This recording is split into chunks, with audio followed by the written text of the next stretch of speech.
Police officer बनना चाहता हूँ ताकि मैं स्पेशली एबल्ड लोगों के क्षेत्र में काम कर सकूँ। मुझे पता है कि आपको बड़े होकर आईएएस ऑफिसर बनना है। यस, कंट्री में पूरा बहुत अच्छे से काम करना चाहता हूँ। मैं अभी भी काम कर रहा हूँ, लेकिन ये गवर्नमेंट के साथ जुड़ना as a official and working, that will be very nice. फिर मुझे शार्क टैंक की अपॉर्चुनिटी मिली। Hi sharks.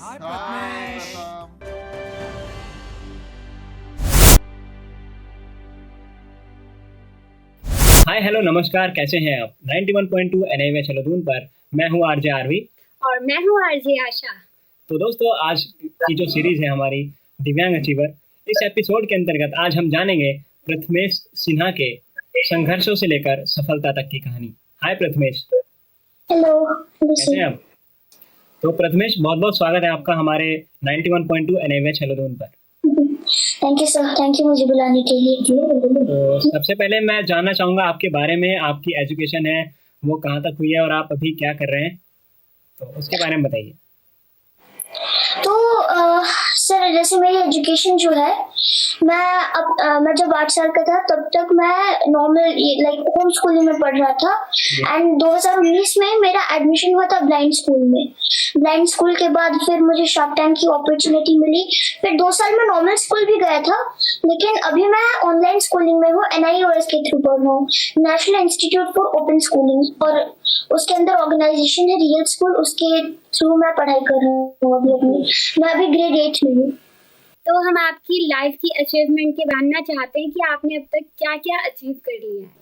अभी जैसे मैं शार्क टैंक में गया था, मैं थिंकरबेल लैब्स का ब्रांड एम्बेसडर हूँ, जो एनी डिवाइस बनाती है जिसकी हेल्प से विजुअली इम्पेयर्ड बच्चे जो है आसानी से ब्रेल सीख सकते हैं। फिर मैं एलिम्को का ब्रांड एम्बेसडर हूँ, artificial limb manufacturing corporation of India, government of India का पीसी सेक्टर है। और साथ ही साथ मुझे अभी 2024 में 24 से 3 दिसंबर को माननीय राष्ट्रपति महोदय द्वारा नेशनल राष्ट्रीय पुरस्कार से सम्मानित किया गया, श्रेष्ठ दिव्यांग बाल बालिका की कैटेगरी में, और मैं TEDx स्पीकर भी हूँ। प्रथमेश, जब अवार्ड मिला तो क्या रिएक्शन था आपका और आपकी फैमिली का?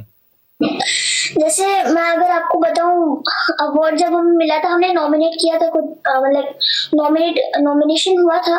उसके बाद हम लोग को कुछ खास अपडेट्स नहीं मिले थे। फिर हमें नवंबर में मैसेज आया कि, मतलब नवंबर में हमने जब चेक किया कि रिजल्ट्स पब्लिश हुआ कि नहीं, तो वहां पे जब हमने अपना नाम देखा, हम इतने खुश हो गए। हम बाहर थे उस वक्त और हम बहुत खुश हुए, बहुत इमोशनल हुए। और हम अपने एक फैमिली फ्रेंड के घर पे थे, हम उन्हीं के सामने इतना खुश हुए। मम्मा भी बहुत इमोशनल हो गई थी। केक कटिंग वगैरह हुई, वहां पे काफी कुछ हुआ था। डिक्लेरेशन के दिन से ही काफी कुछ हुआ, वो हम लोग बहुत खुश थे उस वक्त।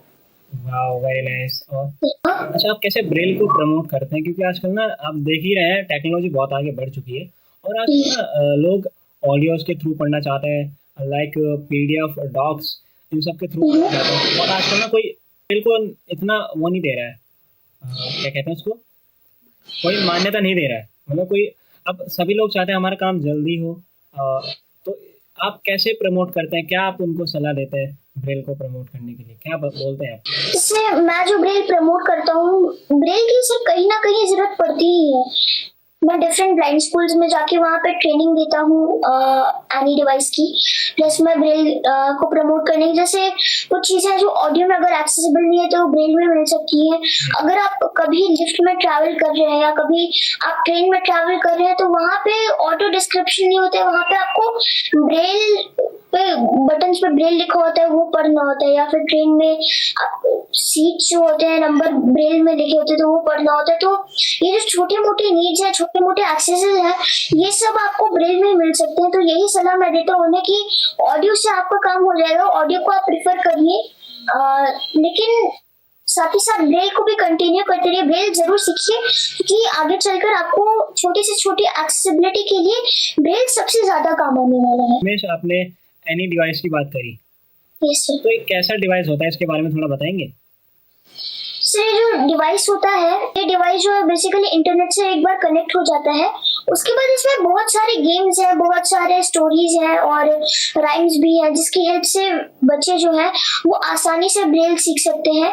और जब कुछ गलत होता है तो एनी उन्हें डायरेक्ट कर देती है कि आपने क्या गलत किया है, फिर कौन सी की दबानी है, वो की कहाँ पर है, वो अच्छे से डायरेक्ट कर देती है, जिससे ब्रेल मतलब स्ट्रक्चर समझना, ब्रेल समझना आसान हो जाता है।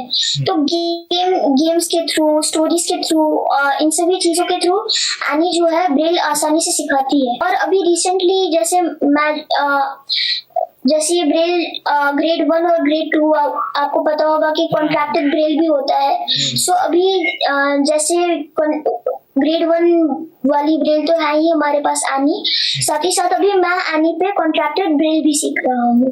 पढ़ाई के साथ साथ ब्रेल को प्रमोट करना, दोनों को कैसे मैनेज कर पाते हैं?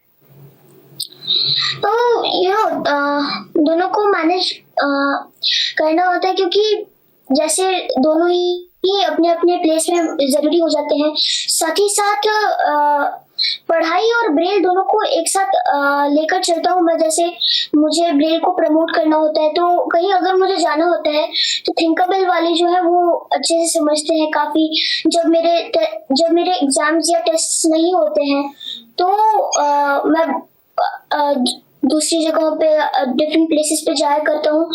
जब मेरी छुट्टियां होती है तो मैं जाया करता हूँ एनी डिवाइस की ट्रेनिंग देने के लिए। साथ ही साथ पढ़ाई मेरे लिए आसान हो जाती है कि मैं जैसे कुछ भी आसानी से सुन के याद कर लेता हूँ, तो एक बार वो याद करने के बाद थोड़ा सा आसान हो जाता है मेरे लिए कि अगर मेरा मिस आउट हो जाए तो वापस, क्योंकि ऑनलाइन स्कूलिंग है, कम स्टूडेंट्स है तो वापस पढ़ भी सकते हैं और काफी आसान है मेरे लिए रिकॉल करना भी। सो ब्रेल और ऐसे मैं मैनेज कर लेता हूँ दोनों मिला के। जैसे एनी जो डिवाइस है उसको फोन में तो ये कनेक्ट हो जाता है, उसको बस एक वाईफाई नेटवर्क चाहिए, फोन के नेटवर्क से भी मैंने देखा है हो जाता है।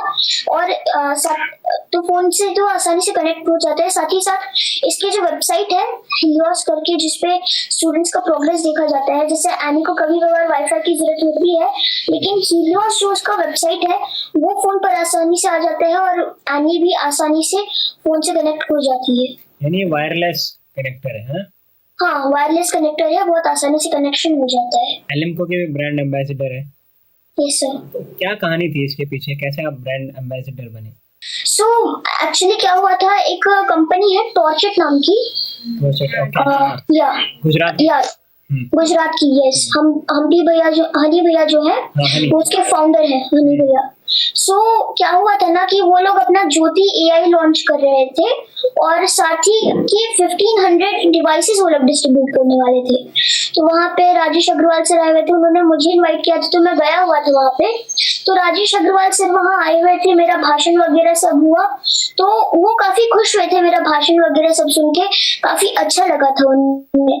तो उन्होंने मुझे कहा था कि भाषण सुनने के बाद जब मैं उनसे मिलने गया तो बहुत खुश हुए, बहुत उन्होंने मेरी तारीफ की और उन्होंने मुझसे कहा कि वो मुझे एलिम्को के ब्रांड एम्बेसडर के तौर पे लेना चाहेंगे। फिर वहां से शुरू हुआ। फिर यहाँ पे पुणे में दिव्य कला मेला आयोजित हुआ था, वहाँ पे मैं एलिम्को को रिप्रेजेंट करने जाता हूँ। फिर ऑर्डर पास होता है और तब फिर मुझे एलिम्को के ब्रांड एम्बेसडर के तौर पे लिया जाता है। तो प्रकृति, आपको फ्री टाइम में क्या करना अच्छा लगता है? आपकी क्या क्या हॉबीज हैं? जैसे फ्री टाइम में मैं गाना गाता हूँ, मैं यूकेलेले प्लेयर हूँ। उसके साथ साथ मुझे म्यूजिक भी बहुत पसंद है और स्पेनिश सीख रहा हूँ मैं अभी, तो स्पेनिश का भी कभी कभी रिवीजन कर लेता हूँ। अभी मैं स्पेनिश सीख रहा हूँ और सिंगिंग वगैरह कर लेता हूँ कभी कभी। मैं जानना चाहूंगा प्रथमेश, आपने ऑफलाइन भी क्लासेस करी है ना, स्कूल में जाके? Yes sir. और आप अभी ऑनलाइन क्लासेस करते हैं?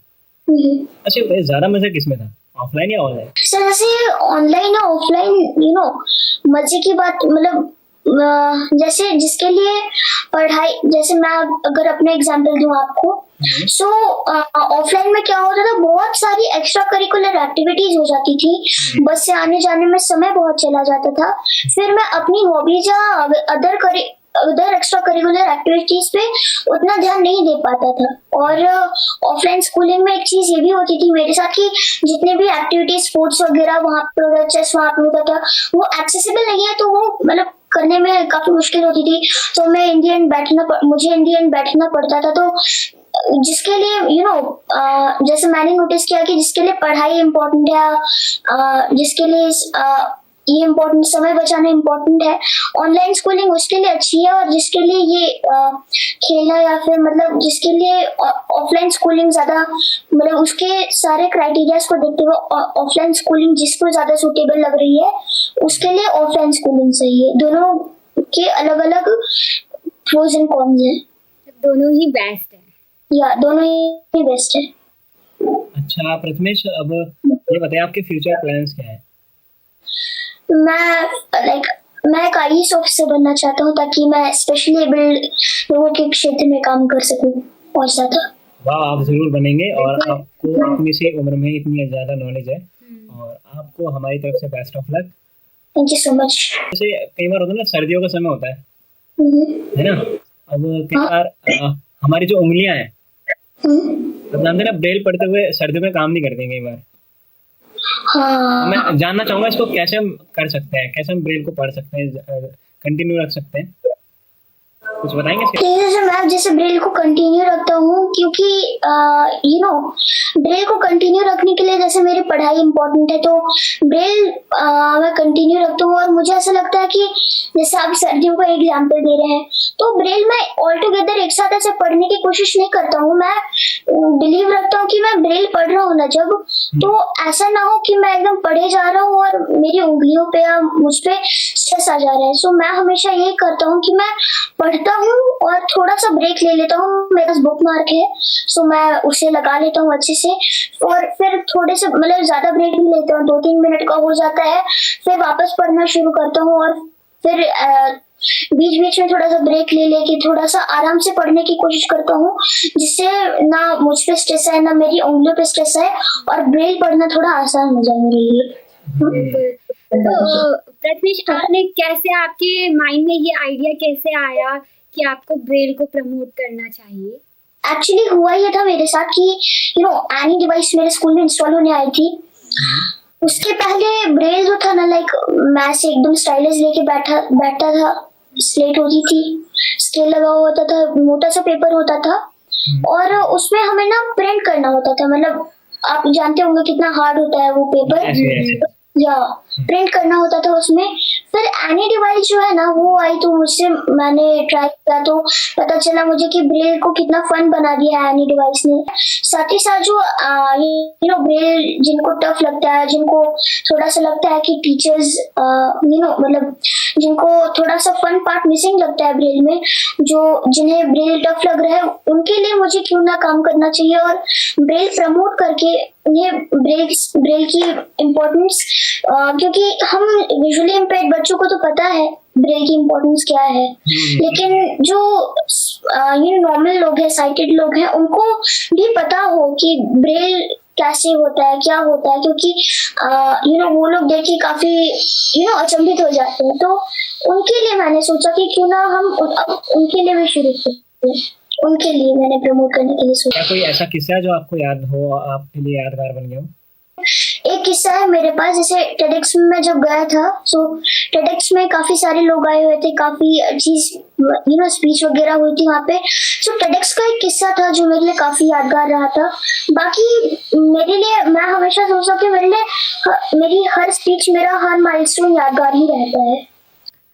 आप हमारे सभी लिसनर्स को और उन दिव्यांगों को क्या मैसेज देना चाहेंगे प्रथमेश, जो अपने सपनों को अपनी दिव्यांगता की वजह से पूरा नहीं कर पाते?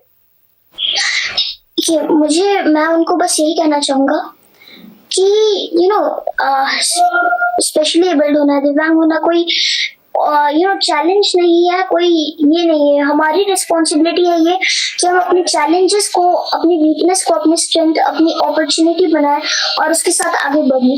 हमारे लिए सबसे इम्पोर्टेंट है कि हम पॉजिटिव रहें, हम हमेशा पॉजिटिविटी की तरफ रहें, और जो भी हमें अच्छा लगता है डिस्पाइट ऑफ आवर एबिलिटी और डिसेबिलिटी, बस उसकी और आगे बढ़ते रहें और उसके तरफ काम करते रहें। क्योंकि हम जब तक काम करते रहेंगे, हम जब तक झुकेंगे नहीं, तब तक हम सक्सेसफुल होते रहेंगे। तो हमें बस पॉजिटिव रहना है, हमेशा पॉजिटिविटी की ओर रहना है।